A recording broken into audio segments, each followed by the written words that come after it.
नमस्कार, मैं हूं अपराजिता सिंह पीओ पटना में आपका स्वागत है। आज है 13 नवंबर दिन गुरुवार। खबरों की ओर बढ़ने से पहले डालते एक नजर आज की सुर्खियों पर। बिहार में महिलाओं का आत्मविश्वास और स्वरोजगार बढ़ा रही योजनाएं। आईआरसीटीसी ने बच्चों की टिकटिंग नियम बदलकर नई प्रक्रिया लागू की। पटना एन कॉलेज में वोट काउंटिंग की व्यवस्था अंतिम चरण में। एसबीआई क्लर्क मेंस 2025 परीक्षा की तारीख घोषित। पटना में पारा लुढ़का, कोहरे की चादर में लिपटी राजधानी। चलिए अब बढ़ते हैं आज की 21 बड़ी खबरों की ओर विस्तार से। बिहार में महिलाओं का आत्मविश्वास और स्वरोजगार बढ़ा रही योजनाएं।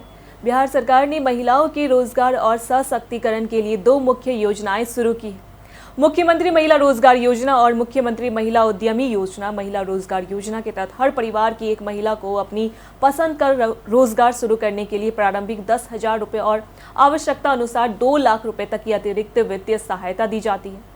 मुख्यमंत्री महिला उद्यमी योजना में महिलाओं और ट्रांसजेंडरों को 10 लाख रुपए तक की सहायता दी जाती है, जिसमें 50% गैर वापसी योग्य अनुदान और 50% ब्याज मुक्त ऋण शामिल है। दोनों योजनाओं से महिलाओं को स्वरोजगार और आर्थिक सशक्तिकरण मिलता है।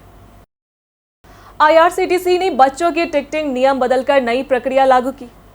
भारतीय रेलवे ने बच्चों की टिकट बुकिंग के नियमों में बड़ा बदलाव किया है। अब 5 साल से कम उम्र के बच्चे बिना टिकट ट्रेन में सफर कर सकते हैं, लेकिन अगर उनके लिए अलग सीट या बर्थ चाहिए तो पूरा वयस्क किराया देना होगा। 5 से 12 साल के बच्चों के लिए no seat no berth NOSP विकल्प पर आधी टिकट ली जाएगी, जबकि सीट या बर्थ मांगने पर पूरा किराया देना पड़ेगा। 12 साल के ऊपर के बच्चों के वयस्क माना जाएगा। टिकट बुकिंग के समय बच्चे की सही उम्र और सीट विकल्प चुनना जरूरी है। यात्रा के दौरान बच्चों का आयु प्रमाण पत्र साथ रखना चाहिए ताकि किसी जांच में परेशानी ना हो और सफर सुगम बने। पटना एन कॉलेज में वोट काउंटिंग की व्यवस्था अंतिम चरण में। पटना में 14 नवंबर को एन कॉलेज में 14 विधानसभा क्षेत्रों के वोटों की गिनती सुबह 8 बजे से 14-14 टेबल पर शुरू होगी। सभी 5,677 मतदान केंद्रों को पोल्ड ईवीएम स्ट्रांग रूम में सुरक्षित। मतगणना केंद्र पर कड़ी सुरक्षा, 3 स्तरीय व्यवस्था और केवल पासधारी व्यक्तियों की एंट्री होगी। हर राउंड के बाद संबंधित रिटर्निंग ऑफिसर परिणाम घोषित करेंगे। पारदर्शिता के लिए हर राउंड में 2 ईवीएम का रैंडम ऑडिट होगा। डीएम डॉक्टर त्यागराजन ने सुरक्षा, बिजली, पानी, मेडिकल, भीड़ प्रबंधन और सीसीटीवी निगरानी का निरीक्षण किया। सभी अधिकारियों और कर्मचारियों को सतर्क रहने के निर्देश दिए गए। एसबीआई क्लर्क में 2025 परीक्षा की तारीख घोषित। एसबीआई ने एसबीआई क्लर्क मेंस 2025 की मुख्य परीक्षा 21 नवंबर को आयोजित करने की घोषणा की है। परीक्षा कुल 5,180 पदों के लिए होगी। सफल उम्मीदवार आधिकारिक वेबसाइट से एडमिट कार्ड डाउनलोड कर सकते हैं। मुख्य परीक्षा में 190 बहुविकल्पीय प्रश्न होंगे, जिनका कुल अंक 200 है। परीक्षा विषयों में सामान्य व वित्तीय जागरूकता, सामान्य अंग्रेजी, क्वांटिटेटिव एप्टीट्यूड, रीजनिंग और कंप्यूटर एप्टीट्यूड शामिल है। परीक्षा अवधि 2 घंटे 40 मिनट है और नकारात्मक अंकन 1/4 अंक के अनुसार होगा। मुख्य परीक्षा में सफल उम्मीदवार लोकल लैंग्वेज प्रोफिशिएंसी टेस्ट के लिए बुलाए जाएंगे। तैयारी के लिए मॉक टेस्ट और पिछले वर्ष के प्रश्न पत्र हल करने की सलाह दी गई। बिहार में नगर निगम चुनाव की नई व्यवस्था लागू। बिहार विधानसभा चुनाव के बाद बिहार के नगर निगम में सशक्त स्थायी समिति के सदस्यों के चयन की प्रक्रिया शुरू होगी। नई व्यवस्था के तहत अब सदस्यों का चयन पार्षदों के गुप्त मतदान से किया जाएगा। पहले यह अधिकार महापौर, मुख्य पार्षद या अध्यक्ष के पास था। बिहार नगरपालिका संशोधन अध्यादेश 2025 का गजट नोटिफिकेशन जारी हो चुका है, जिस पर कैबिनेट की मंजूरी मिल चुकी है। संशोधन के अनुसार 6 महीने के भीतर स्थायी समिति के निर्वाचन की प्रक्रिया पूरी करनी होगी। पूरी प्रक्रिया डीएम के पर्यवेक्षण और निर्देशन में बहुमत के आधार पर होगी। नगर विकास विभाग आवश्यक दिशा निर्देश समय समय पर जारी करे। पटना में पारा लुढ़का, कोहरे की चादर में लिपटी राजधानी। पटना में नवंबर के मध्य में ही जनवरी जैसी ठंड महसूस की जा रही। राजधानी का न्यूनतम तापमान 12.8 डिग्री सेल्सियस तक गिर गया है। सुबह शाम घना कोहरा और दिन भर धुंध के कारण धूप नदारद है, जिससे लोगों को कपकपी हो रही है। मौसम विभाग के अनुसार अगले 6 से 7 दिनों तक मौसम शुष्क रहेगा, लेकिन उत्तर भारत से आने वाली ठंडी हवाओं के कारण तापमान में और गिरावट संभव है। पटना में लोग रजाई, स्वेटर और अलाव का सहारा ले रहे हैं, जबकि अस्पतालों में सर्दी जुकाम के मरीजों की संख्या बढ़ने लगी है। चुनाव आते ही शहर में सड़कों के शिलान्यास की होड़। विधानसभा चुनाव की घोषणा से ठीक पहले शहर में सड़कों के शिलान्यास का बाढ़ आ गया। लगभग 142 करोड़ रुपए की लागत वाले प्रोजेक्ट्स का आनन फानन में उद्घाटन किया गया और जगह जगह शिलापत्र लगा दिए गए। सिर्फ बांकीपुर क्षेत्र में ही 80 करोड़ की योजनाएं की घोषणा है कि शिलान्यास के बाद ज्यादातर सड़कों पर काम शुरू नहीं हो सका। कई जगह निर्माण सामग्री रखी गई लेकिन निर्माण ठप है। शहर के 75 वार्डों में जर्जर सड़कें और जल जमाव से लोग परेशान हैं। विभागीय अफसरों के अनुसार धनराशि जारी नहीं हुई, इसलिए काम नई सरकार बनने के बाद ही शुरू होगा। बिहार चुनाव 2025 में महिलाओं ने रचा नया इतिहास। बिहार विधानसभा चुनाव 2025 में महिला मतदाताओं ने रिकॉर्ड तोड़ वोटिंग कर इतिहास रच दिया।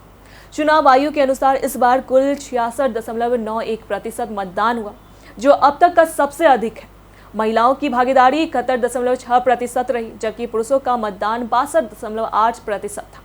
यानी महिलाओं ने लगभग 9% ज्यादा वोट डाले। राजनीतिक विश्लेषकों का मानना है कि यह रुझान सीएम नीतीश कुमार और एनडीए के लिए फायदेमंद साबित हो सकता है, क्योंकि महिला वोट बैंक नीतीश की ताकत माना जाता है। तेजस्वी यादव ने भी महिला वोट पर जोर दिया था, लेकिन एग्जिट पोल के अनुसार महिलाएं अब भी नीतीश के पक्ष में। कोहली रोहित को कैरियर बचाने के लिए करना होगा ये काम। बीसीसीआई ने विराट कोहली और रोहित शर्मा को स्पष्ट संदेश दिया है कि यदि वे भारतीय टीम में वनडे में जगह बनाए रखना चाहते हैं तो उन्हें घरेलू टूर्नामेंट में हिस्सा लेना होगा। दोनों खिलाड़ी टी20 और टेस्ट में संन्यास ले चुके हैं। रोहित शर्मा विजय हजारे ट्रॉफी खेलने के लिए तैयार है, जबकि विराट की उपलब्धता अभी तय नहीं है। घरेलू क्रिकेट में नियमित खेलना उनकी मैच फिटनेस बनाए रखने और भविष्य की राष्ट्रीय टीम में वापसी के लिए जरूरी होगा। यह निर्णय बोर्ड की वर्कलोड प्रबंधन नीति का हिस्सा है। सोनपुर मेला गंगा संगम पर रंगीन परंपरा और आधुनिक मजा। सोनपुर मेला एशिया का सबसे बड़ा पशु मेला गंगा गड़क संगम पर सज गया है। इस बार की थीम लोक सांस्कृतिक से लोक कल्याण तक है। मेला बिहार की ही नहीं, पड़ोसी राज्यों के लोगों को भी आकर्षित कर रहा है। यहाँ लोकगीत, झूमर, सर्कस, नाटक मंडली, झूले, इलेक्ट्रॉनिक खिलौने और स्ट्रीट फूड स्टॉल सभी को लुभा रहे हैं। पशु बाजार में ऊंट, गाय, बकरी और मुर्गे का व्यापार बढ़ा रहे। रात में रोशनी से मेला शहर जैसा प्रतीत होता है। प्रशासन ने सुरक्षा, स्वच्छता और यातायात नियंत्रण के कड़े इंतजाम किए हैं। मेला बिहार की जीवन संस्कृति का प्रतीक है। 14 नवंबर को बिहार में सबसे पहले किस सीट का परिणाम आएगा? बिहार विधानसभा चुनाव 2025 के नतीजे 14 नवंबर को घोषित होंगे। सभी विधानसभा क्षेत्रों की मतगणना एक ही समय पर शुरू होगी, लेकिन कम बूथ वाली सीटों के परिणाम पहले सामने आ सकते हैं। शेखपुरा जिले की बड़बीघा सीट और दरभंगा की गोड़ाबोड़ाम सीट सबसे पहले परिणाम देने की उम्मीद है। पटना जिले के सबसे पहले मोकामा विधानसभा सीट का परिणाम आने की संभावना है, जहां 342 बूथों में 25 राउंड की गिनती होगी। इसी कारण जनता दल यूनाइटेड की प्रत्याशी अनंत सिंह का परिणाम पटना में सबसे पहले देखा जा सकता है। पटना में डेंगू मरीजों की संख्या लगातार बढ़ रही है। ठंड आने के बाद भी डेंगू का प्रकोप जारी। एनएमसीएच में 2 मरीजों की मृत्यु हो गई। पटना में बीते मंगलवार को 16 नए डेंगू मरीज मिले, जिसमें 10 पुरुष और 6 महिलाएं शामिल हैं। कंकड़बाग इलाके से सबसे ज्यादा केस आए हैं। जनवरी से अब तक पटना में 1567 लोग डेंगू से संक्रमित हो चुके हैं। एनएमसीएच के मेडिसिन वार्ड में डेंगू के इलाज के लिए 40 बेड रिजर्व है। दोनों मृतक अन्य गंभीर बीमारी से भी पीड़ित थे। डेंगू से बचाव के लिए मच्छरदानी का उपयोग, पानी ना जमा होने देना और शरीर ढकने वाले कपड़े पहनना जरूरी है। लक्षणों में तेज बुखार, सिर दर्द, मांसपेशियों में दर्द शामिल है। नई ईएनटी सुविधाओं वाला वार्ड पीएमसीएच में शुरू। पीएमसीएच के नए भवन में ईएनटी इंडोर वार्ड का उद्घाटन किया गया है, जिसमें 30 बेड है। पहले दिन 7 से अधिक मरीज भर्ती किए गए। नए वार्ड में गले, कान और नाक के रोगियों का इलाज आधुनिक सुविधाओं के साथ होगा। नए भवन में सभी वार्ड वातानुकूलित और प्रत्येक बेड में अलार्म सिस्टम उपलब्ध है। इससे मरीजों की तुरंत देखभाल सुनिश्चित होगी। पहले ईएनटी वार्ड पुराने भवन में संचालित होता था। नए भवन में पहले ही 270 बेड के मेडिसिन वार्ड और 40 बेड का स्किन वार्ड शुरू किया जा चुका है। जीत या हार, अनंत सिंह की किस्मत पर सस्पेंस। बिहार विधानसभा चुनाव के बाद मोकामा सीट पर अनंत सिंह की किस्मत पर सस्पेंस बना हुआ है। जेल में रहते हुए भी वे चर्चा में हैं। एग्जिट पोल्स में उनके और वीणा देवी के बीच कड़ा मुकाबला दिखाया गया है। जेवीसी एग्जिट पोल के अनुसार अनंत सिंह बढ़त में है। जबकि न्यूज़ पिंच और कुछ अन्य सर्वे उनके हार या कड़ी टक्कर की संभावना दिखा रहे हैं। स्थानीय समर्थकों में उत्साह है और जश्न की तैयारी शुरू हो चुकी। 14 नवंबर को आने वाले असली नतीजे सब तय करेंगे कि एग्जिट पोल की भविष्यवाणी सच होती है या नहीं। सड़क खराबी से स्कूल जाने वाली छात्राएं परेशान। दीदारगंज से बख्तियारपुर जाने वाले स्टेट हाईवे पर सालों भर पानी जमा रहता है, जिससे सड़क जर्जर हो चुकी है। जेठोली सरकारी स्कूल से बांका घाट स्टेशन मोड़ तक 200 मीटर लंबी लेन नाले में तब्दील हो गई है। स्कूल आने जाने वाली सैकड़ों छात्राओं के वाहन जोखिम में है। बड़े गड्ढे और जलजमाव के कारण कई वाहन दुर्घटनाग्रस्त हो चुके हैं। पथ निर्माण विभाग को कई बार शिकायत की गई, लेकिन कोई सुधार नहीं हुआ। यह मार्ग पटना सिटी और नए 6 लेन पुल को जोड़ता है, बावजूद इसके विभाग की उदासीनता जारी है। दिल्ली विस्फोट के बाद तख्त साहिब में सुरक्षा कड़ी। दिल्ली विस्फोट के बाद तख्त श्री हरिमंदिर जी पटना साहिब में सुरक्षा कड़ी कर दी गई है। डीएसपी डॉक्टर गौरव कुमार ने औचक निरीक्षण कर सुरक्षा दिशा निर्देश दिए। तख्त साहिब के गेट नंबर 1 और 2 पर मेटल डिटेक्टर लगाए जाएंगे। पार्किंग में लंबे समय से खड़े वाहनों की जांच कर हटाने का निर्देश भी दिया गया। सुरक्षा के लिए 24 घंटे निगरानी, सीसीटीवी कैमरे, संगत के कैमरे और पार्किंग स्थल का निरीक्षण किया गया है। निजी सुरक्षा कर्मियों को रजिस्टर मेंटेन करने और आसपास के संगत डेरा का डाटा इकट्ठा करने के निर्देश दिए गए। रेलवे टिकट न मिलने से स्टेशन पर लंबी कतारें। विधानसभा चुनाव में मतदान करने के बाद घर लौट रहे लोग रेलवे टिकट कंफर्म न होने से फंसे हुए। दिल्ली, मुंबई और अन्य राज्यों में काम करने वाले प्रवासी मतदाता पटना, आरा, बक्सर, दरभंगा और मुजफ्फरपुर जैसे स्टेशनों पर लंबी कतारें में फंसे। कई ट्रेनों में वेटिंग लिस्ट 250 से ऊपर है। रेलवे प्रशासन स्पेशल ट्रेनें चलाने और अतिरिक्त टिकट काउंटर खोलने की योजना बना रहा है। बसों का किराया भी बढ़ गया है। यात्रियों को उम्मीद है कि अगले 2-3 दिनों में स्थिति सामान्य होगी और वे अपने कार्यस्थल लौट सकें। सीबीएसई स्कूलों में अब कलाकृति प्राकृतिक सामग्री से बनेगी। सीबीएसई ने सभी स्कूलों को निर्देश दिया है कि अब छात्रों की कलाकृतियां प्राकृतिक सामग्री जैसी मिट्टी, कागज, लकड़ी आदि से बनाई गई। प्लास्टर ऑफ पेरिस से बनी मूर्तियां जल में घुलती नहीं है और रासायनिक पेंट तथा भारी धातुएं प्रदूषण का कारण बनती है, जिससे जल और जलीय जीवों को नुकसान होता है और मानव स्वास्थ्य प्रभावित हो सकता है। बोर्ड ने स्कूलों से कहा है कि वे इस विषय पर वाद विवाद, पोस्टर प्रतियोगिता, कार्यशालाएं और सामुदायिक जागरूकता कार्यक्रम आयोजित करें ताकि बच्चे में पर्यावरणीय जिम्मेदारी की भावनाएं बढ़ सकें। शिल्पी सिंह को मिला सुपर वुमनिया राष्ट्रीय पुरस्कार। बिहार की बेटी शिल्पी सिंह को 2025 में सुपर वुमनिया राष्ट्रीय पुरस्कार से सम्मानित किया गया है। यह पुरस्कार उन्हें महिलाओं के सशक्तिकरण, लैंगिक समानता और ग्रामीण बिहार में सामाजिक परिवर्तन के लिए उनके योगदान के लिए मिला। भारतीय महिला क्रिकेट टीम की जेमिमा रोड्रिग्स को इंड्यूरिंग पायनियरिंग अवार्ड दिया गया। इसके अलावा शबाना आजमी, अदिति राव हैदरी, सानिया मल्होत्रा, टिस्का चोपड़ा, जूही बब्बर और हिना खान जैसी महिलाओं को भी सम्मानित किया गया।